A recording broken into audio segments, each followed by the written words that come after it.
Do you feel like you are just wondering, God, when is it going to be my turn?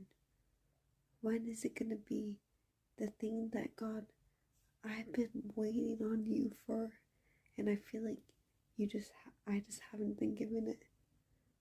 Know that every perfect gift comes from above, and like a good father, he doesn't give snakes.